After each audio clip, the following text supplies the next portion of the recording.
অর্থনীতির আকাশে কালো মেঘ, বিনিয়োগ আসছে না, ফলে তেমন বাড়ছে না বেসরকারি খাতের ঋণ প্রবৃদ্ধি। জুলাইয়ে ঋণ প্রবৃদ্ধি হয়েছে ৬.৫২%। নতুন বিনিয়োগ তেমন না থাকায় কর্মসংস্থানেও স্থবিরতা।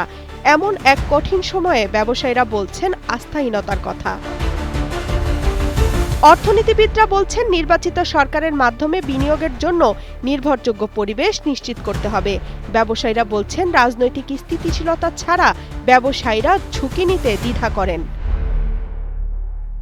এদিকে জীবনযাপনের ব্যয় ঠিকই বাড়ছে। সীমিত আয়ের মানুষ টানাটানি করে হয়তো চলছে, খেয়ে না খেয়ে দিন কাটছে বেকারদের।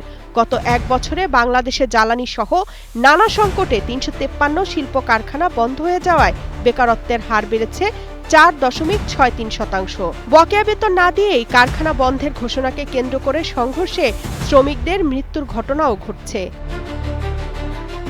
বাংলাদেশ পরিসংখ্যান ব্যুরোর তথ্য অনুযায়ী ২০২৪ সালের অক্টোবর থেকে ডিসেম্বরে দেশে বেকার বেড়ে ২৭,৩০,০০০ হয়, যা আগের বছরের একই সময়ের তুলনায় ৩,৩০,০০০ বেশি।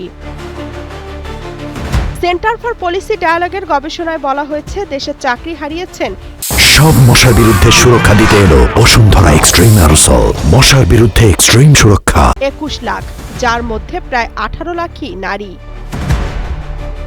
২০২৫ সালের মাঝামাঝি এসে দেশের দারিদ্রতার হার দাঁড়িয়েছে প্রায় ২৮%।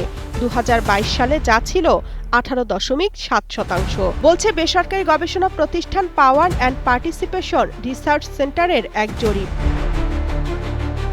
এদিকে বাংলাদেশ ব্যাংক আনুষ্ঠানিকভাবে রিজার্ভকে $৩১ বিলিয়ন বললেও আন্তর্জাতিক মানদণ্ড BPM-6 অনুযায়ী প্রকৃত রিজার্ভ $২৬ বিলিয়ন।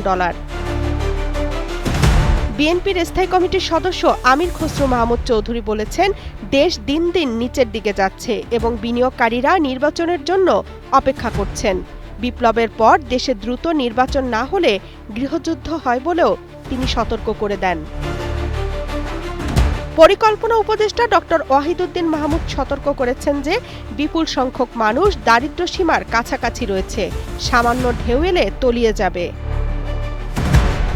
সামগ্রিক সংকট নিরসনে নির্বাচিত সরকারের অপেক্ষায় বিনিয়োগকারীরা। তামান্না তাহসিন খান, কালের কণ্ঠ।